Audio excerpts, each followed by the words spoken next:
Sally, in your opinion, what's happening with dogs in Cairo and what's needed for them? There are two things that are needed. First of all, I agree with Dadeg, of course, spaying and neutering and spreading that kind of awareness and initiative across. And the second thing that I think that's very important is raising awareness itself, checking what in the environment of these dogs is causing the overpopulation, raising awareness on how we can control it, like apart from the surgeries, and just integrating those two initiatives together. I think that's mainly what the stray dogs need because they can later on find other resources for themselves. But keeping the population at bay prevents further problems of them getting nasty with people around, so they get threatened with being poisoned, abused, hit by cars, run over, and so on and so forth. So I think getting that population under control is definitely number one. So it's first working with the stray animals, getting those numbers down, getting that healthy population. Exactly, and having the proper documentation that raises the awareness of community towards this kind of initiative. Is there any support from the government with these stray dogs at the moment? No, not at the moment. On the contrary, it's been years. A lot of animal advocates have been fighting for stopping like poisoning sprees because the government hasn't been able to deal with the problem in any other way. They're still not up to date with the scientific method of TNR. So you still don't have like full support on that, but they do have an initiative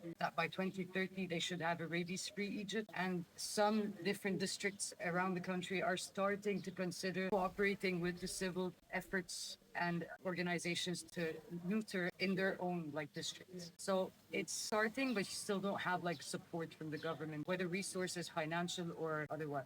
And Sabrina, you've worked in dog rescue everywhere from Canada, the States, and then over here in Egypt. What do you see? 100% I agree with Dadej and Sally. It is a two-part problem and solution. We have a lack of support, education, funding, veterinary care for the stray population. We have incredible people on the ground here doing rescue and shelter work, but again, lack of resources. And what's happening is the dogs are coming in oftentimes horrendous care into a shelter system that's already struggling and doesn't have the means to support the care that this animal needs to have on a daily basis, let alone if it's a medical emergency. So on our end, it then becomes increasingly difficult to get the care the animal needs, get it adopted either locally or overseas. If we can start working from the ground up with the stray population, some catch release, some that require to go into the shelter, we're going to be able to lower our shelter numbers where we're not looking at 500, 600, 700 dogs in a shelter population, and we're looking at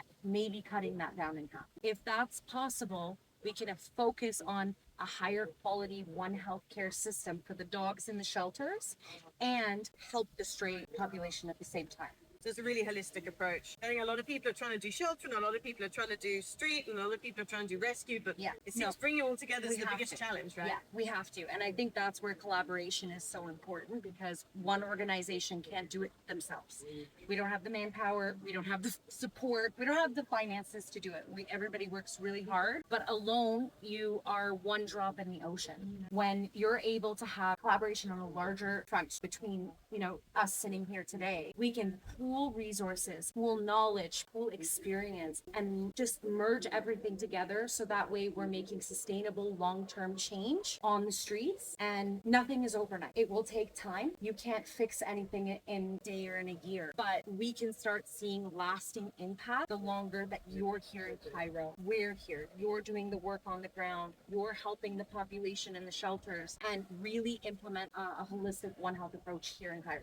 Teamwork. Yeah. It takes a village. You can't do it alone. We're looking forward to working together in the future. I've got some great energy and some really good intentions and a lot of skill and knowledge. So, watch this space because I think Egypt animals, we're going to get on top of the problem and start making a real difference. I'm excited. Yep. Yeah, me too. Let's get to work.